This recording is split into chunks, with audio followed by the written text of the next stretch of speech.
The final rasping breath from Theodore Holloway's chest was followed by an immediate, profound silence. I placed the morphine dispenser on the bedside table, my hand steady. 6 months of caring for this bitter, demanding man were finally over. "He's gone," I said, my voice flat in the cavernous bedroom. Theodore's lawyer, Julius Mendoza, who had been waiting in a chair by the window, didn't even look at the bed.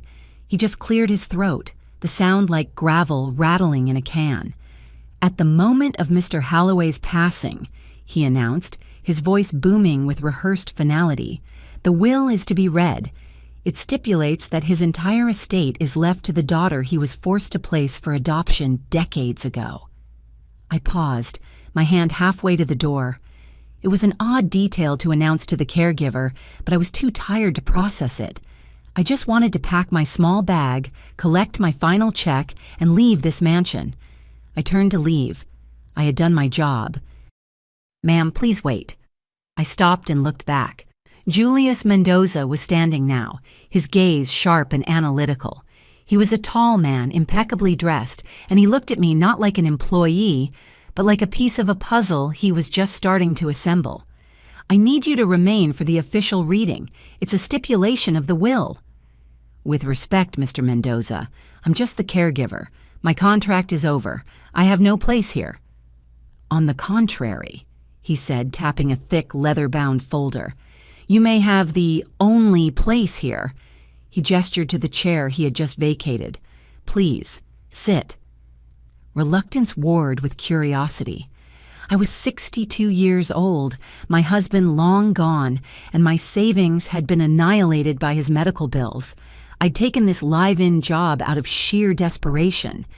These 6 months had been a blur of changing bedpans, enduring insults, and walking on eggshells around the explosive temper of Theodore Holloway.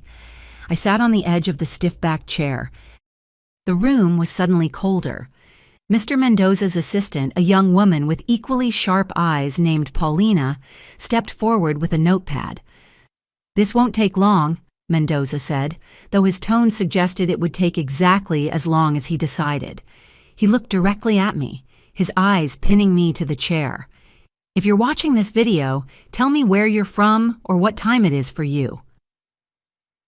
"Before I unseal the primary document," Julius Mendoza said, "I am required by Mr. Holloway's explicit written instructions to ask you a few questions for the record." "Okay," I said. "What do you need to know?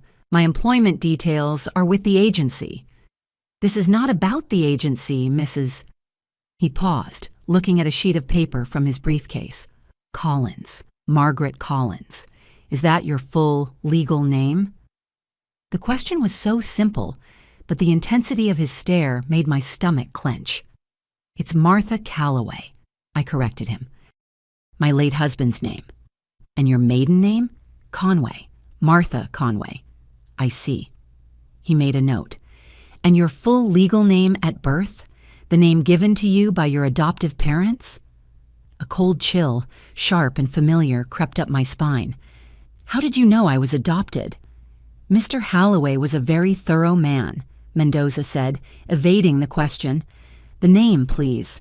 "Martha, just Martha. My adoptive parents were Peter and Eleanor Calloway. They gave me their name." "And your date of birth?" he pressed. "For the record." "March 15th, 1963, I said, my voice barely a whisper. The room was spinning. This date? It wasn't on any of my employment papers. I had deliberately, painfully left it off applications my entire adult life. It was a piece of me I kept hidden, a reminder of a past I didn't belong to. Mendoza and Paulina exchanged a look. It was a look of confirmation, of a final piece clicking into place. "And where were you born, Mrs. Calloway?" I don't know." The records were sealed. My parents told me it didn't matter. "Harrisburg General Hospital," Mendoza stated. It wasn't a question. Birth mother listed as Josephine Wallace, age 16. Father unknown. I shot to my feet. "I don't know who you think you're talking to. That's not my story." My parents are dead. They can't defend themselves, but they would never—" "Mrs. Calloway, please," Mendoza said, his voice softening for the first time. "This will be difficult, but I need you to listen. Mr. Holloway hired private investigators 6 months ago." I froze. "What? 6 months ago, the same day you started working here?"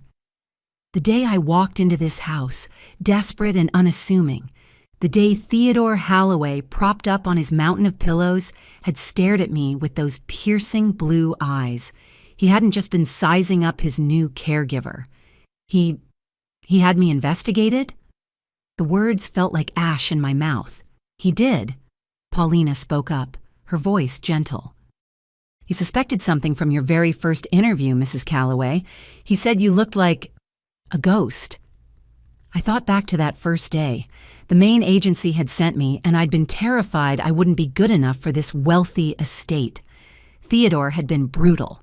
He'd asked me about my childhood, my family, where I'd grown up. I'd chalked it up to the idle, probing questions of a lonely, dying man. I'd told him I was an orphan, raised by a loving couple who had passed. He had stared at me for a long time and said, "Orphans are the strongest. They have to be." Now I realized he hadn't been making small talk. He'd been testing me, comparing my answers to information he was already gathering. "Your facial structure," Mendoza continued, "your mannerisms, the way you tilt your head when you're concentrating. He said it was like seeing her walk into the room." "Seeing who?" I whispered, though I was terrified of the answer. Julius Mendoza reached into his briefcase and pulled out a thick, plastic-sleeved folder. He didn't hand it to me. He placed it on the mahogany desk between us. Inside was a single photograph, black and white, its edges yellowed with age. It showed a young man and a teenage girl. The man was handsome, with dark, intense eyes and a rebellious wave in his hair. He was wearing a jacket that was too big for him, but he wore it with an air of absolute confidence. The girl, I couldn't breathe. She couldn't have been more than 16. She was pregnant, her belly a prominent curve under a simple cotton dress. Her face was a heartbreaking mix of fear and defiant love. But it was her face. It was my face. It was the face I saw in my own high school yearbook. The same eyes, the same stubborn chin, the same set of the mouth. I've never seen this picture before," I stammered. "Who is that?" "That is your birth mother, Josephine Wallace," Mendoza said softly. "And this," he tapped the young man's face, "is Mr. Theodore Holloway. The picture was taken in 1962. He was 18. The pieces didn't just click into place, they slammed together with the force of a car crash. Theodore Holloway hadn't hired me by accident. He hadn't been testing me.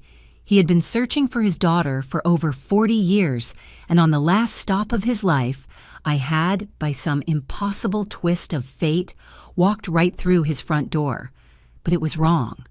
All wrong. "There's been a mistake," I said, my voice shaking. I grabbed the edge of the desk to steady myself. "A terrible mistake." "Mrs. Calloway, the evidence is conclusive." "No," I said, louder this time. "My life, my entire life, my adoptive parents, Peter and Eleanor Calloway. They told me the truth. They loved me.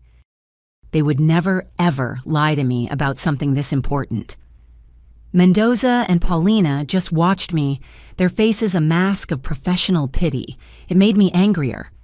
"My birth mother's name was Susan Chang," I recited, the words a familiar, hollow story I'd told myself for decades. "She was a college student. She was 22, not 16. She made one mistake and needed help getting her life back on track. She wasn't that girl." "The story of Susan Chang is a common narrative," Paulina said gently. "Adoptive parents are often given a different, less complicated story. It's meant to protect all parties, to make it easier for the child to accept." "Easier?" I laughed, a sharp, ugly sound. "You think this is easier? You're telling me the two people I trusted most in this world, the people who raised me, lied to my face every single day of my life? They told you the story they were given, Mrs. Calloway, Mendoza said. The adoption records were modified. It was standard practice at the time. I stared at the photograph again. The girl with my eyes. Josephine Wallace. A name I'd never heard. A face I'd never seen. A mother I'd never known. What happened to her? I asked, the fight draining out of me, replaced by a cold, vast emptiness. Julius Mendoza slid another folder across the desk. This one was thicker, filled with official-looking documents. "We have everything," he said. Mr. Holloway was, as I said, a thorough man. Once he had the PI's confirmation, he had me unseal the original records. He pointed to the top sheet. It was a birth certificate. My birth certificate. Name, baby girl Wallace. Date, March 15th, 1963. Hospital, Harrisburg General Hospital. Mother, Josephine Wallace. Father, Theodore Holloway. His name is on it? I whispered. He went back and had it amended in 1970, Mendoza explained, after he had made his first fortune. He tried to find you then, but the adoption had already been finalized through Covenant Charities. He showed me the next document, the adoption papers. The baby was placed for adoption immediately. The adoptive family was Peter and Eleanor Calloway. My parents' names? In black and white. Linked to this story, not the one I knew. They wouldn't have lied, I insisted, but my voice was weak. The doubt was a poison, spreading fast. They loved you, Mrs. Calloway, Paulina said, leaning forward. That much is clear from Mr. Holloway's investigation. They gave you a stable, wonderful home. They likely told you the story they were given because the truth was painful. What truth? I demanded. What's more painful than this? Mendoza's expression grew somber. He looked at the photograph of the two teenagers and then at me. Josephine Wallace never got to see her 17th birthday, Julius Mendoza said, his voice low. The words hung in the air, heavy and suffocating. What? She died in a car accident, 6 months after you were born. I sank back into the chair, my legs giving out. It was a rainy night, Mendoza continued, his eyes on the folder as if reading a script. She was on her way to see you. She'd been fighting with her parents, trying to get permission to visit the adoptive family. She took her father's car. He didn't need to say the rest. A 16-year-old girl, heartbroken, driving too fast in the rain. And Theodore? I asked, my voice numb. Him? He was at college. His family had sent him away to separate them. They didn't approve of Josephine. When he found out she had died and that the baby, had been adopted out, he changed. He dropped out of school, dedicated himself to building an empire. He spent the next 40 years and millions of dollars searching for the daughter he'd never met. A daughter who had been raised under a different name, with a different story. A daughter who had grown up, married, buried a husband and struggled to pay her bills, never knowing she was the missing heiress to one of the biggest fortunes in the state. A daughter who, by sheer chance, had ended up as his caregiver. If this is true, I said slowly, my mind trying to catch up, if I'm really his daughter, why didn't he tell me? Why hire me as a caregiver? Why this cruel game for 6 months? Because he was afraid, Paulina said. He was terrified you'd think he was just a crazy old man. He wanted to be sure. And he wanted you to get to know him first, as a person, before the money and the inheritance complicated everything. I thought about the last 6 months, the endless questions, the intense stares, the way he'd insisted I call him Theodore, not Mr. Holloway. The way he'd asked me to read to him every night, always stories about families reuniting, about lost children finding their way home. He hadn't been playing a game. He'd been leaving me breadcrumbs, and I had been too busy, too tired, too focused on just surviving to see the path. It's impossible, I whispered, shaking my head. I need more proof. This is all just documents, stories. He knew you'd say that. Mendoza nodded as if he'd expected this reaction. Mr. Halloway was nothing if not predictable in his unpredictability. He left this for you. He instructed me to give it to you only if you doubted the rest. He opened another file, this one containing a single, handwritten letter on Theodore's expensive cream-colored stationery. The handwriting was frail, spidery, but the intent was clear. He wrote this 3 months ago, Mendoza said, after the investigators confirmed their findings. With a trembling hand, I took the letter. My dearest Martha, if you are reading this, then I am gone, and you are finally learning the truth. I was too much of a coward to tell you while I was alive. You are my daughter, the child I have searched for every day since Josephine died. I know this must be shocking, overwhelming, perhaps even unwelcome. You have built a life as Martha Calloway, a life that has meaning and value completely separate from me. I don't want to take that away from you. But I could not die without you knowing that you were wanted, that you were loved, that your birth was not a mistake to be hidden away. Josephine loved you fiercely, even in the short time she carried you, and I have loved the idea of you every single day for over 40 years. I hired you not just because I needed care, but because I needed to know the woman my daughter had become. And Martha, I could not be prouder. You are kind, but not weak, strong, but not cruel. You are everything I hoped you would be, and things I never dared to dream. I know you must have questions about why I gave you up. The truth is complicated and painful, but you deserve to know it all. The letter continued for 2 more pages, detailing his family's pressure, their threats, his decades of regret and searching. It painted a picture of a young man torn, who'd made a choice that had haunted him for the rest of his life. But it was the final paragraph that made my hand shake so violently I could barely hold the paper. I have left you everything, Martha, not to buy your forgiveness, but because it all belongs to you. You are my heir, my legacy, my greatest treasure. Use it well. And know that wherever I am now, I am finally at peace. Because I found you. With all my love, your father, Theodore. I set the letter down, my fingers numb. I stared at the wall behind Mendoza's desk. There, a portrait I had dusted 100 times without a second glance. A young woman with dark hair and gentle eyes. Josephine Wallace, my mother. How much? I asked, my voice a dry croak. I'm sorry? Mendoza looked confused. How much? The inheritance. How much did he leave me? Mendoza consulted his papers, his professional mask snapping back into place. The estate is valued at approximately $47 million in liquid assets, properties, and art.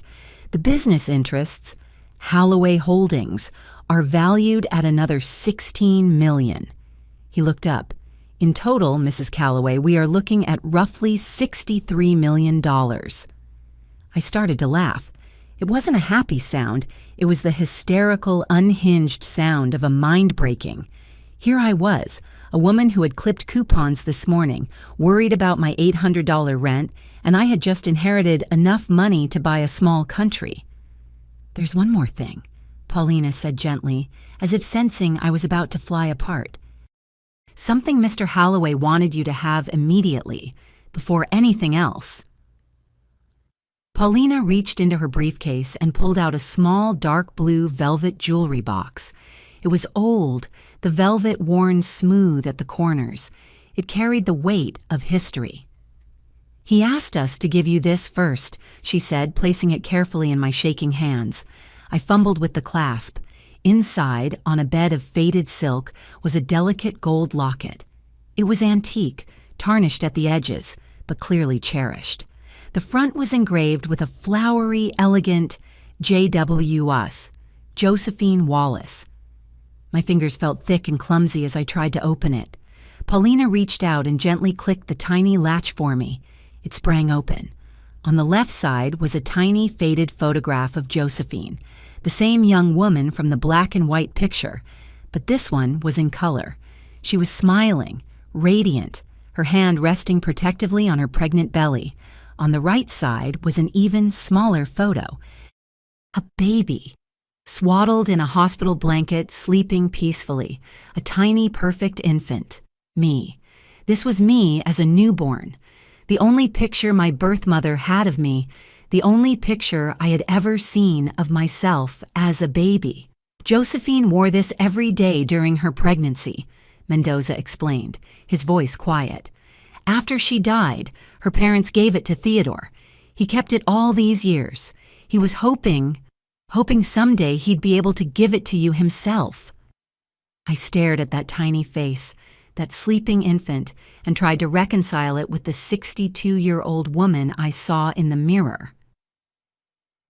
There's something else, Paulina pointed out, motioning to the locket, tucked behind your picture. I looked closer. A tiny yellowed piece of paper was folded into a minuscule square. Using my fingernail, I carefully extracted it. It was so fragile, I was terrified it would turn to dust. I unfolded it. The ink was faded, but the handwriting was a careful, young woman's script. For my baby girl. You are loved more than you will ever know. I'm sorry I can't keep you safe myself. Mama. The tears came then, not gentle, quiet tears, but a storm.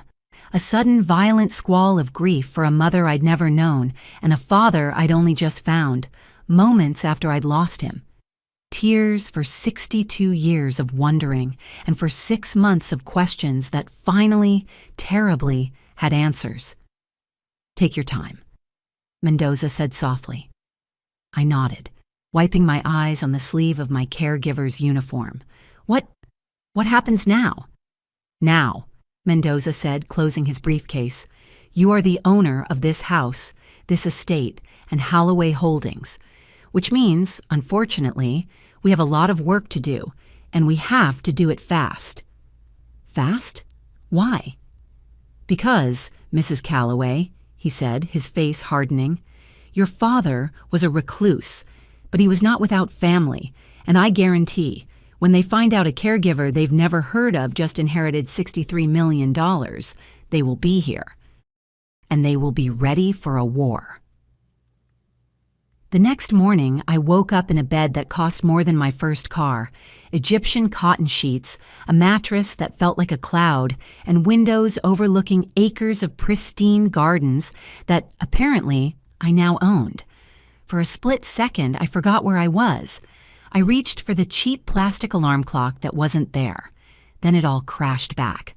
I was Martha Calloway, secret daughter of Theodore Holloway, accidental heiress to a $63 million fortune. And I was completely, terrifyingly alone in a house that felt more like a museum than a home. A soft knock came at the door. Miss Calloway? It was Mrs. Chang, the housekeeper. She'd worked for Theodore for 20 years, a quiet, efficient woman who saw everything and said nothing. Come in, Mrs. Chang. She entered, her eyes carefully fixed on the carpet. There are some people here to see you, miss. People? My stomach tightened. Mendoza had warned me. They say they are family. I found them in the grand sitting room, the one Theodore never used. They hadn't waited to be invited. They were already examining the artwork. There were 3 of them, all wearing expensive suits and expressions of profound disappointment, as if they'd smelled something bad. The woman at the center, the one who looked to be in charge, had silver hair pulled back in a bun so tight it looked painful. Her eyes were the same piercing blue as Theodore's, but hers were cold, like chips of ice. Miss Calloway, I presume, she said. Her voice was clipped and aristocratic. She didn't bother to stand or introduce herself. And you are? I asked, keeping my voice even. I am Veronica Holloway Price. Theodore was my uncle. These are my brothers, Richard and Walter. Richard, a heavy-set man, grunted. Walter, thin and nervous, just stared at me. "Family," I said. "It's a pleasure. Theodore?" "He never mentioned you." That got a reaction. Veronica's eyes narrowed to slits. My uncle was unwell, prone to delusions, especially in his final months. "We are here," Veronica continued, taking a step forward, "to discuss this situation, this alleged inheritance." "Alleged?" I almost laughed. "I'm not sure what's alleged about it. The will was read. The documents are ironclad." "Documents can be faked," Richard sneered, stepping forward. He had Theodore's nose, but none of the intelligence in his eyes, especially when a caregiver has been alone with a dying man for 6 months. The accusation hung in the air, thick and ugly. Gold digger, manipulator. "Are you suggesting the DNA tests were wrong?" I countered, my anger starting to rise. "That 3 different lawyers and a team of private investigators all made the same mistake?" "We're suggesting," Walter whispered, his first time speaking, "that it's all very convenient. We're suggesting," Veronica cut him off, her voice like steel, "that a convenient deathbed revelation shouldn't automatically entitle you to the Holloway family fortune, especially when there are legitimate family members who've been loyal to Theodore their entire lives." I looked at these 3 people who shared Theodore's blood but none of his character. "Loyal?" I asked, my voice dangerously sweet. "Is that what you call showing up after he's dead to contest his will? I was here for the last 6 months. I was here when he was in pain. I was here when he was scared. I was here when he died. Where were you?" "We visited him regularly," Richard blustered. "Every holiday, every birthday." "But not every day," I said. "Not when he was unwell, as you put it." Veronica's smile was sharp as a knife. "You're very clever. You played your part well. But this is over. We are the Holloway family. You are a mistake." "I am his daughter," I said, the words finally feeling real. "And this is my house." "We'll see about that," Veronica said. She turned to her brothers. "We're leaving. Our lawyers will be in touch." She paused at the door and looked back at me, her eyes sweeping over my simple caregiver's uniform. "You should have stayed a servant, dear. You were so much more appropriate in that role. You will not see a single penny of my uncle's money. I will tie this estate up in court until you are back in the gutter where you belong. That is a promise." They left. The heavy front door slammed shut, echoing through the massive, empty house. I was alone again, and the war had begun. "They're not bluffing," Julius Mendoza told me, his face grim. We were in his office the next day, a fortress of law books and dark wood. Veronica Holloway Price has hired Bradshaw and Associates. They are, to put it mildly, the best and most ruthless firm in the state. They don't lose. But the will, the DNA, the letter, they don't care about the truth, Julius said, steepling his fingers. Their strategy will be to paint you as a master manipulator. They will argue undue influence. They'll claim you preyed on a lonely, sick old man. "But that's not what happened," I cried. "I didn't even know." "It doesn't matter. They will bury us in motions. They will demand depositions. They will subpoena your bank records, your phone records, your friends, your old neighbors. They will dig up every piece of dirt from your 62 years of life and twist it to fit their narrative. They will bankrupt you in legal fees before you ever see a courtroom." I sank into the leather chair opposite him. "So, she wins? She just wins?" "She wins if we play her game," Julia said. "We're not going to play her game. We are going to find something she's afraid of. People like Veronica Holloway Price, they always have secrets. Your father was a recluse, but she and her brothers were not. They managed parts of his business. Let's start there." He handed me a stack of files. These are the preliminary reports on Holloway Holdings. I need you to go through them. You spent 6 months with him. You knew his habits. You might see something we'd miss." I looked at the mountain of paperwork. Me? I'm a caregiver, not an accountant. "You're a Holloway now," Julia said, not unkindly. "Time to start acting like one." A week later, I was drowning in paperwork. I'd moved into Theodore's study, sleeping on the couch, trying to understand the complex web of his life. Then Paulina called. "Mrs. Calloway, you've been summoned." Summoned? By who? The court? No, by Bradshaw and Associates. They're requesting a meeting to discuss a settlement. Julius was furious. "It's a power play. They won't let me come.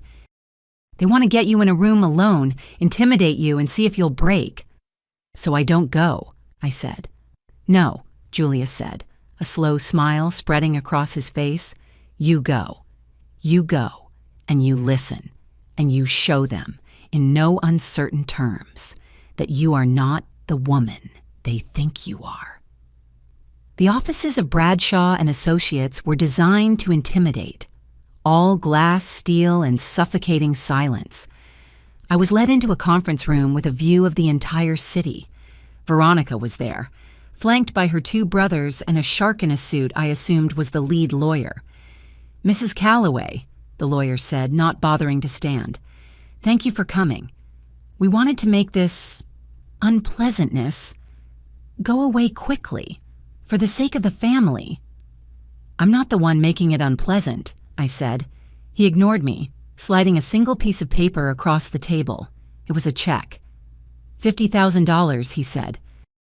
"In exchange, you sign a full release, renounce any and all claims to the Holloway estate, and agree to a permanent non-disclosure agreement. It's generous, more than your services were ever worth." I looked at the check, $50,000. 6 months ago, it would have saved my life. I looked at Veronica. She was smiling, a smug, satisfied smirk. She thought she had me. She thought I was a flea to be bought off.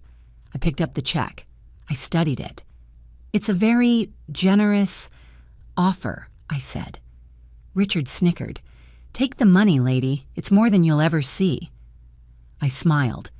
Then, very slowly, I tore the check in half, and then in half again. I dropped the 4 pieces on the table in front of the lawyer. "I am Theodore Holloway's daughter," I said, my voice low and clear. "I am not here for a settlement. I am here for what is mine." I stood up. "And I would suggest, Veronica, that you stop wasting my time. I'll see you in court. I'll be the one sitting at the owner's table." Veronica's face was a mask of pure rage. The lawyer just sighed. "You're making a grave mistake, Mrs. Calloway." "No," I said, walking to the door. "You are." I returned to the mansion that night, fueled by an adrenaline I hadn't felt in years. But as I walked through the silent halls, the anger faded, replaced by a cold dread. I had poked the bear. Now the bear was going to attack. I couldn't sleep. The house was too big, too quiet. I wandered downstairs to the kitchen, made a cup of tea, and sat in the dark, looking out over the moonlit lawns. That's when I saw it. A flicker of movement by the side gate near the staff entrance. My heart hammered in my chest. Had Veronica sent someone to scare me? To hurt me? I crept to the window, my body hidden by the heavy curtains. I watched. A figure emerged from the shadows of the main house. It was a woman. Mrs. Chang. She was walking quickly, clutching her robe, her head down. She went to the gate where a dark sedan was parked, its lights off. The car door opened and another woman got out. Veronica Holloway Price. My blood ran cold. I watched, frozen, as Veronica handed Mrs. Chang a thick, white envelope. It was bulky. Mrs. Chang took it, her head still bowed, and slipped it into the pocket of her robe. Veronica said something, her voice too low to hear, and Mrs. Chang nodded. Then Veronica got back in her car and drove away. Mrs. Chang stood at the gate for a long moment before turning and walking, just as quickly, back to the house. A spy, a paid informant, living under my own roof. The next morning, I was in Julius Mendoza's office before it even opened. "She has a spy," I burst out, pacing his office as Paulina brought me a coffee I didn't want. "Mrs. Chang, I saw her. Veronica gave her a thick envelope of cash last night, by the gate." "She's a spy." "Calm down, Martha," Julius said, "and tell me exactly what you saw." I recounted the entire scene. "We have to fire her immediately. We have to throw her out." "No," Julius said, his voice firm. "What do you mean, no?" I was stunned. "She's working for the enemy." "Exactly," Julius said. "And she is our only link to the enemy. Think about it. If we fire her, Veronica knows we're onto her. She'll just find another way in. A bug, a different staff member. Right now, we have a known quantity." "A known quantity who is betraying me." "A known quantity we can watch," Julius countered. "We'll feed her information, useless, misleading information. We'll let her report back to Veronica that you're overwhelmed, that you're incompetent, that you're falling apart. Let Veronica get complacent. Let her underestimate you." He leaned forward. "Martha, this is a war, and in a war, you don't execute the enemy's spy. You turn them into a double agent, whether they know it or not." I can't live like that," I whispered, pretending, knowing she's watching me, reporting on me. "Yes, you can," Julius said. "You're stronger than you think. You're a Halloway. Act normally. Be the grieving daughter. Be the overwhelmed caregiver. And watch her. Now, watch her every move. She is the key. She's either our greatest liability or our greatest weapon." I hated it. I hated the deceit, the paranoia, but I saw the cold, hard logic in his eyes. "Okay," I said, my jaw tight. "I'll do it. I'll play the part. But the first time she steps out of line, the first time, she's gone." "Agreed," Julius said. "Now go home and be overwhelmed." For the next week, I lived a lie. I was polite but distant with Mrs. Chang, playing the part of the new, grieving owner, too lost in her own world to notice the details. I left messes in the study for her to clean, stacks of disorganized papers, knowing she was looking through them, reporting back that I was in over my head. But beneath the surface, I was a live wire, frustrated, angry, and feeling utterly trapped. Julius was right, but it was eating me alive. One night I was in Theodore's study, staring at the walls, when I felt it. A cold draft. I traced it. It was coming from the desk. Theodore's massive oak desk. I checked the drawers. All were unlocked, filled with old pens, stationery, business files I'd already given to Julius. Except one, the bottom right drawer. It was locked. I remembered the ring of keys Julius had given me, the master keys to the estate. "He wanted you to have access to everything," he'd said. I found the key ring. There were dozens of keys. I tried one after another, an old-fashioned brass skeleton key, a modern silver key.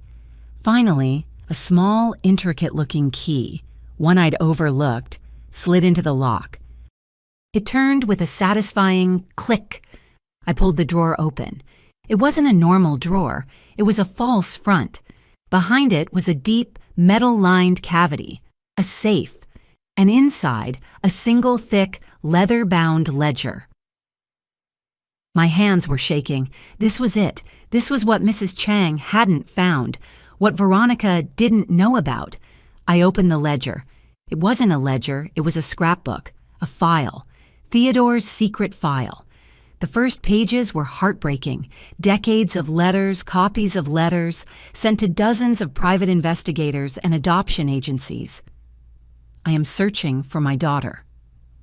Please find her." Money is no object. Letter after letter, year after year. The early ones were formal. The later ones grew desperate, the handwriting more erratic. But that was just the beginning.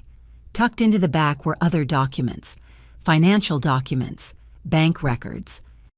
Statements showing massive, unauthorized transfers from Theodore's personal accounts to offshore holdings, all of them signed with a power of attorney by Veronica Holloway Price. Julius had said she managed some of his business, but these were personal accounts, and then the medical files, notes from his doctors, but with scribbles in the margins, in Veronica's sharp, angry handwriting, requesting limitation on pain medication, unnecessary treatments, focus on palliative care only. She hadn't been managing his care. She had been limiting it, speeding up the end. At the very bottom of the safe, underneath the ledger, was one last envelope. It was addressed to Martha. My hands were trembling so badly I could barely open it.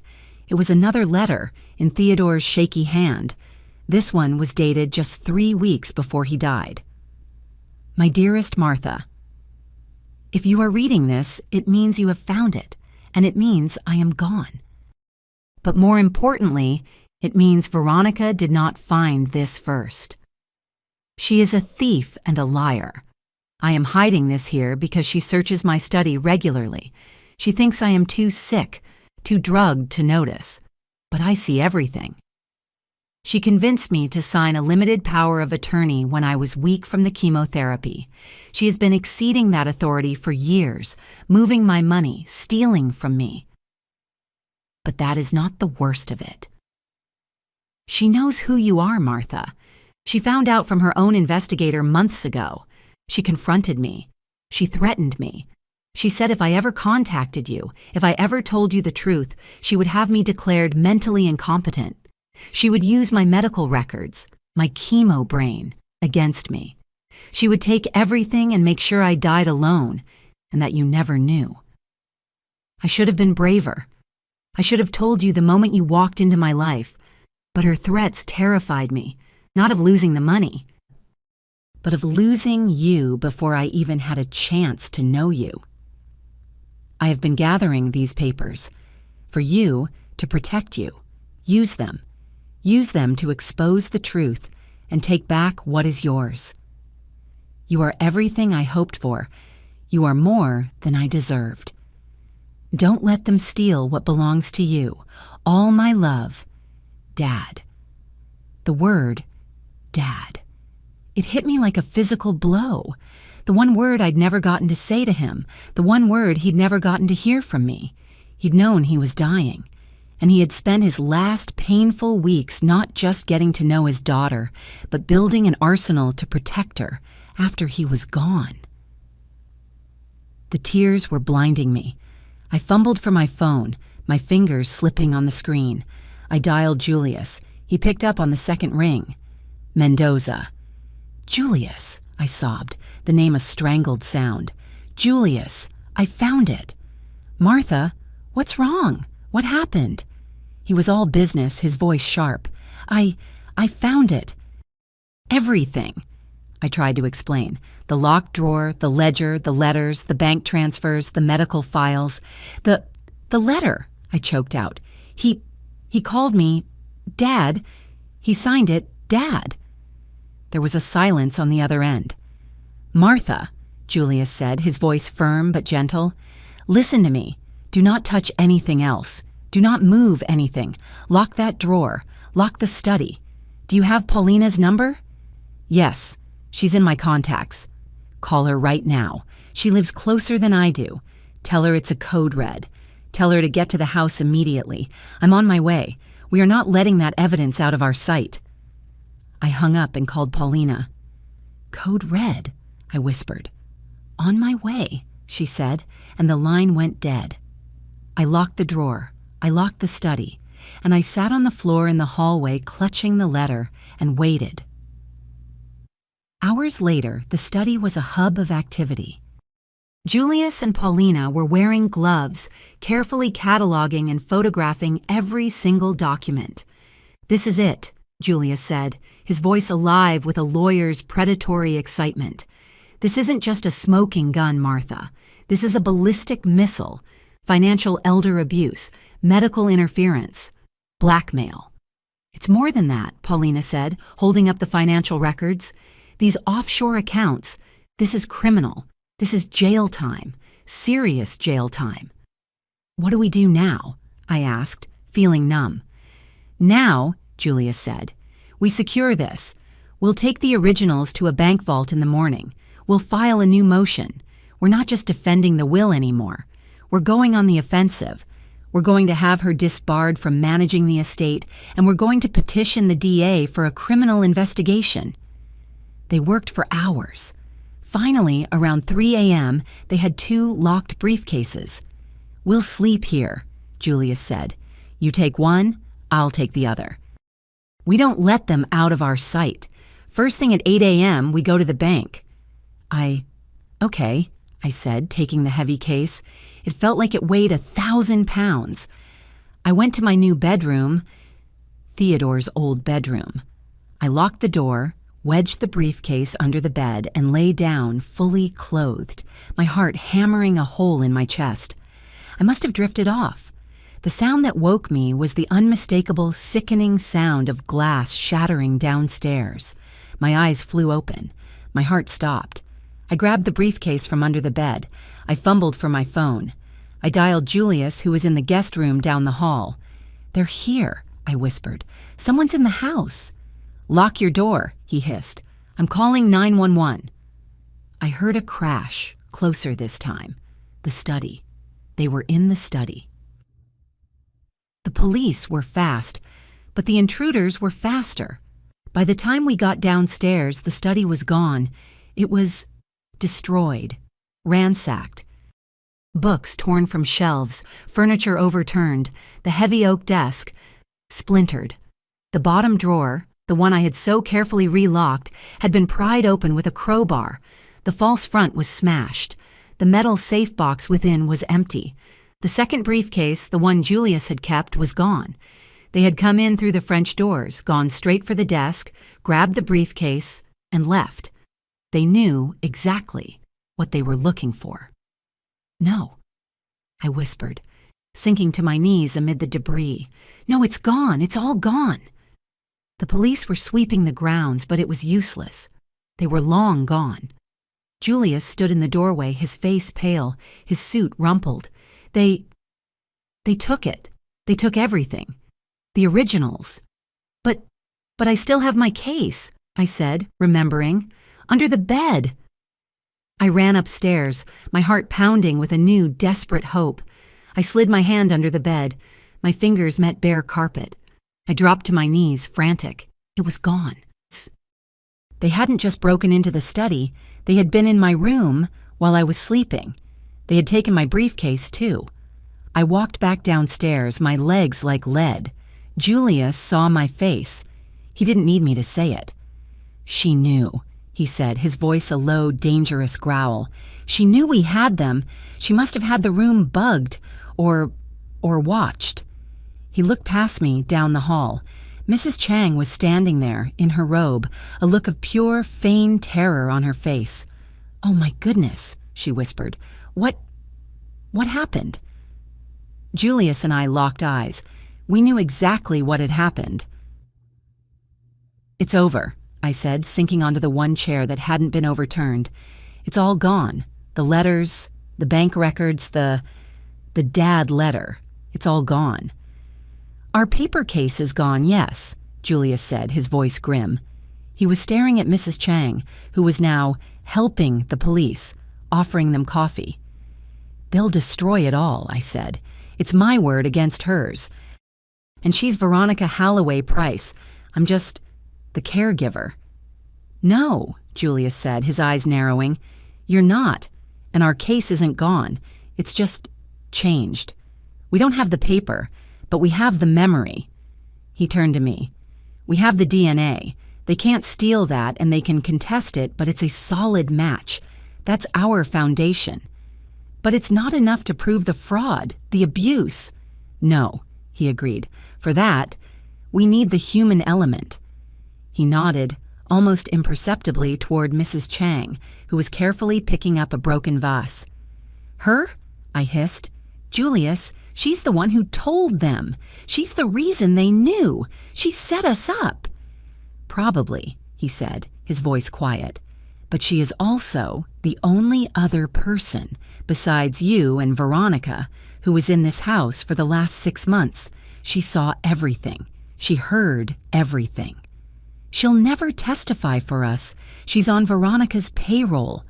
People paid for silence can often be persuaded to talk, especially when the alternative is being an accessory to multiple felonies." "It's too big a risk," I said. "It's the only risk we have left," Julius said. "We're out of paper. We're out of options. We have to put Mrs. Chang on the stand, and we have to hope, we have to pray that her fear of prison is greater than her loyalty to Veronica's money." The next week was the longest of my life. The hearing was set. Bradshaw and Associates had filed a motion to dismiss our frivolous claim, and we had filed a counter motion based on nothing but suspicion. Julius and I prepped for court. Our case was so thin it was translucent. "They are going to tear me apart," I said, rubbing my temples. We were in Julius's office the night before the hearing. "Yes, they are," he said. "They're going to call you a liar, a thief, and a whore. You're going to sit there and you're going to take it. You will not get angry. You will not cry. You will look at the judge and you will answer every question with the simple, boring truth. Yes, he was my father. No, I did not know. Yes, I was his caregiver. You are a rock. You are unmovable. And Mrs. Chang? I've had her subpoenaed," he said. "She's a hostile witness. It's a gamble, a massive gamble. What if she lies?" "She might," he said. "But I'm a better lawyer than the one Veronica's paying for, and I'm very, very good at making liars uncomfortable." I went back to the mansion that night. It felt violated, empty. The study was boarded up. Mrs. Chang was nowhere to be seen, having taken a few days off for the stress. I was terrified. I was alone. I had no proof, no allies, and I was up against a family dynasty that would rather see me destroyed than part with a single dollar. I held the small gold locket in my hand, Josephine's locket. "You are loved more than you will ever know." "I hope so, Mama," I whispered to the empty room. "I really hope so." The courtroom was a circus. It was packed, standing room only. Media, society types, lawyers. It was the biggest inheritance battle in a decade. Veronica and her brothers sat at the defendant's table, looking confident, flanked by a team of 6 lawyers. They looked like royalty. I sat at my table with Julius and Paulina. I felt like a sparrow in a den of wolves. The photographer's flashes were relentless until the judge slammed his gavel. Veronica's lawyer, the shark from the office, spoke first. He was brilliant. He was charming. He painted a masterful picture of a lonely, vulnerable old man and a conniving, manipulative caregiver. He spoke of the convenient DNA test, easily faked. He spoke of the suspicious timing. "Your Honor," he concluded, his voice dripping with faux sympathy, "this woman, Mrs. Calloway, preyed on Mr. Halloway in his weakest moments. She saw an opportunity and she took it. She deserves nothing but contempt. We are asking for a summary dismissal and for all costs to be paid by the plaintiff." He sat down. The room was silent. Julius stood up. He was calm. He smiled. "Your Honor," he said, "everything opposing counsel just said is correct. About one thing." He paused. "Someone did prey on Theodore Halloway in his final years. Someone did manipulate him, steal from him, and abuse him. But it wasn't my client." He turned to the court. "The defense would have you believe this is a simple case of undue influence. We are here to prove that it is, in fact, a case of conspiracy, financial elder abuse, medical interference, and fraud." Veronica's lawyer jumped up. "Objection! Counsel is making wild, unsubstantiated claims. He has no proof." "That," Julius said, "is where you're wrong. I have a witness." The prosecution calls Mrs. Chang. If the room was silent before, it was a vacuum now. I heard Veronica suck in a breath. Her face, for the first time, lost its composure. She turned and stared, her eyes wide with shock, as Mrs. Chang, dressed in a simple black suit, walked slowly to the witness stand. Veronica's lawyer was frantically whispering in her ear. She was shaking her head, her face pale. Mrs. Chang took the oath, her voice a small, terrified squeak. "Please state your name for the court." Mrs. Chang, I was Mr. Holloway's housekeeper for 20 years. "Thank you for being here, Mrs. Chang," Julius said, his voice kind like a father. "You must be very nervous." "Yes, sir, very." "Mrs. Chang, were you aware of my client, Mrs. Calloway, before she was hired?" "No, sir." "Were you aware of Mr. Holloway's personal, family history?" "Objection!" Veronica's lawyer shouted. "Relevance!" "It is entirely relevant, Your Honor," Julius shot back. "It speaks to the conspiracy." "Overruled. The witness will answer." Mrs. Chang looked at Veronica. Veronica was staring at her, a look of pure, murderous rage. Mrs. Chang quickly looked away, back to Julius. "Yes, sir," she whispered. I knew." "You knew?" Julius asked, feigning surprise. "Knew what, Mrs. Chang?" That Mr. Holloway had a daughter. He talked about her sometimes, when he was sad." "And did you ever see Veronica Holloway Price at the mansion discussing this daughter?" Mrs. Chang's hands were twisting in her lap. She looked at Veronica again. Veronica made a small, sharp, cut-it motion with her hand. Mrs. Chang took a deep breath and looked at the judge. "Yes, sir," she said, her voice suddenly clear, stronger. "About 6 months ago, when Miss Mrs. Calloway was first started, Miss Veronica came to the house. She was very angry." "Angry? Why?" She had run a background check on Miss Martha. She had discovered who she was, that she was the daughter." The courtroom erupted in gasps. The judge slammed his gavel. "And what did she say, Mrs. Chang? What did you hear?" I was serving tea. They were in the study, arguing. Miss Veronica, she called Miss Martha a bastard daughter. She was furious that Mr. Holloway had brought her into the house. And what did Mr. Holloway say? He told her to leave. He said it was none of her business. He said, "She's my daughter, and I finally found her." And what was Miss Veronica's response to that?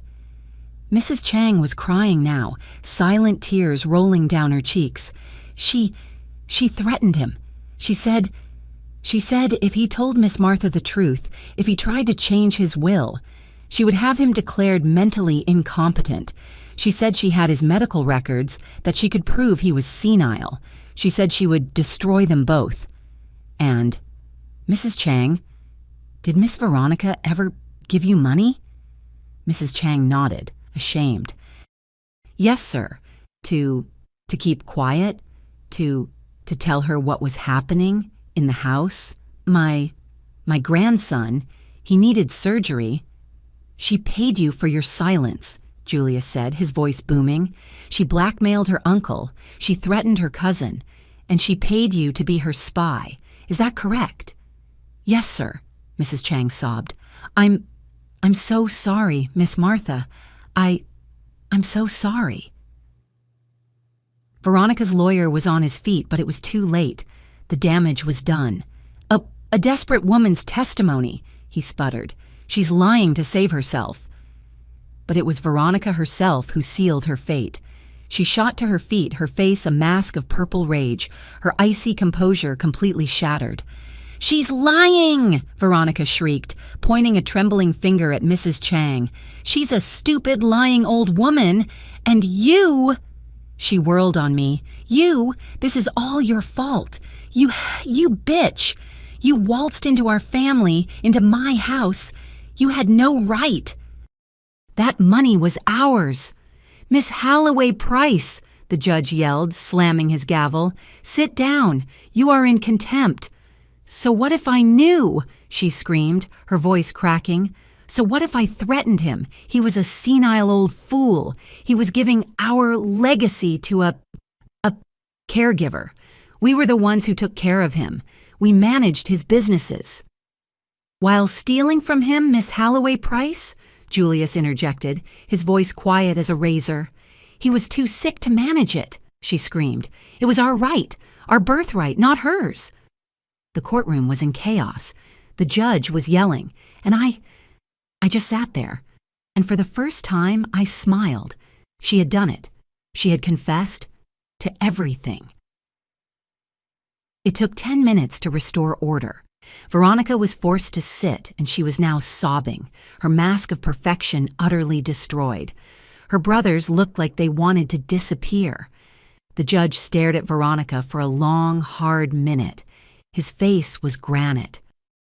"Miss Holloway Price," he said, his voice dangerously low, "you have, in the last 5 minutes, confessed to blackmail, conspiracy, and by your own admission, your awareness of a plot to defraud this court and your cousin. You have, in effect, made Mr. Mendoza's case for him." He looked at the papers in front of him. "I am not only validating Mr. Theodore Holloway's will in its entirety," he said, his voice booming. "The DNA evidence is conclusive. The testimony and the defendant's own outburst confirm the decedent's wishes." He slammed the gavel. "The estate, in full, belongs to Mrs. Martha Calloway." But he wasn't done. "Furthermore," he said, looking at Veronica, Richard, and Walter, "based on the credible testimony of Mrs. Chang regarding medical interference, blackmail, and the defendant's own admission of financial management, I am ordering a full, immediate criminal investigation into the activities of Veronica Holloway Price, Richard Holloway, and Walter Holloway for financial elder abuse and conspiracy to commit fraud. Bailiff," he said, "take them into custody." As the gavel came down for the final time, I felt a weight lift from my shoulders, a weight I hadn't even realized I'd been carrying for 62 years. Outside the courthouse, it was a madhouse. Reporters were shouting, cameras flashing. Mrs. Calloway, what will you do with the money? How does it feel? Will you be pressing charges?" I stood on the steps, Julius on one side, Paulina on the other. I held my head high. I was no longer a caregiver. I was no longer an orphan. I knew exactly who I was. "I plan to honor my father's memory," I said, my voice clear and strong, carrying over the crowd, "and I plan to use what he left me, what they left me, to help other families find each other, the way we never got to." 6 months later, the Holloway mansion was no longer a dark, silent museum. It was bright. It was loud. It was filled with life. I had established the Josephine Wallace Foundation. It was a retreat center, a research hub, and a legal aid office, all dedicated to one thing: reuniting adopted children with their birth families. We provided the DNA tests, the investigators, and the counseling that Theodore had spent a fortune on, all for free. Veronica, Richard, and Walter were not so lucky. Their criminal trial was swift. The evidence of their financial crimes was overwhelming. They were found guilty. Veronica, as the ringleader, received 10 years for elder abuse and fraud. Her brothers got 5. I had won. But it didn't feel like a victory. It just felt right. I often sit in the study, my study now. It's been rebuilt, of course, bright, warm, and filled with pictures. A picture of Peter and Eleanor Calloway, the parents who raised me and loved me. A picture of Josephine Wallace, the 16-year-old girl who gave me life. And a picture of Theodore Holloway, the 18-year-old boy who never stopped searching. Julius's team, in their own investigation, had managed to recover copies of those letters to the PIs. I read them sometimes, letters full of love and hope and a determination that I recognized, a stubbornness I had apparently inherited. I never got to call him Dad. I never got to thank him. But as I sit here, in his house, in our house, watching families reunite on the lawn that I once just mowed, I feel him. I feel them both. I finally know who I am. I am the daughter of Josephine and Theodore. I am the daughter of Eleanor and Peter. And I am finally at peace. If this story resonated with you, leave a like and consider subscribing. You can also drop any comment below, even just one word. Maybe tell me where you're watching from or what time it is right now. Sometimes one word is enough to say you were here.